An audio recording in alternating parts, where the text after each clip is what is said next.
Oh, Kurt's falling asleep. Fabulous joke. Hello and welcome. I just saw Guardians of the Universe Volume 3 and I absolutely loved it.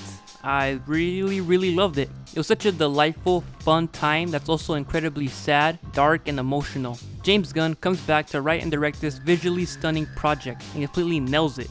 This is a step up from the first in every way imaginable. It was funnier, it had more heart, more emotion, stronger characters, more action, a better story, and a better villain. The pacing was fantastic. It's nearly 2.5 hours long, but it flies by like nothing. The opening sequence was great. It really does a superb job at giving you what the tone of the film is going to be like for those not familiar with the first. I very rarely audibly laugh, but I did multiple times in this. I mean, there are just so many funny, gut-busting moments. Taserface.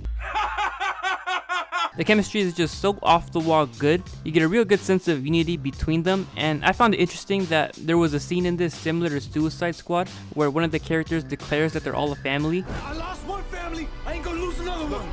And it just felt so forced in Suicide Squad, but in this there's actually an impact when it's said because it was actually earned. We had a whole movie before this dedicated to building up their relationships, and it completely pays off here. It was incredibly well directed. There were a lot of shots and sequences I thought were really well executed. The very last shot in the movie even left an impression on me.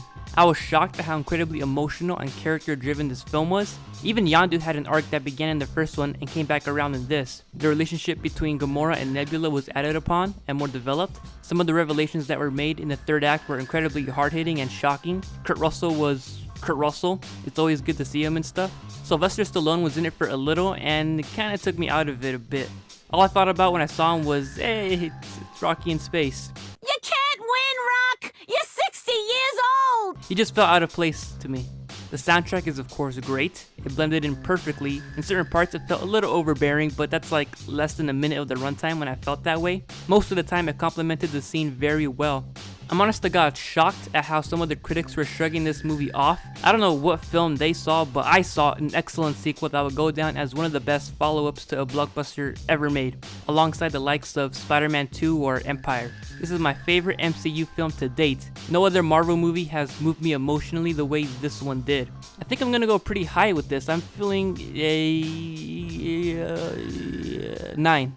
So that's the video. Hope you enjoyed. Did you see the movie? What did you think? Let me know and I'll see you later. Bye.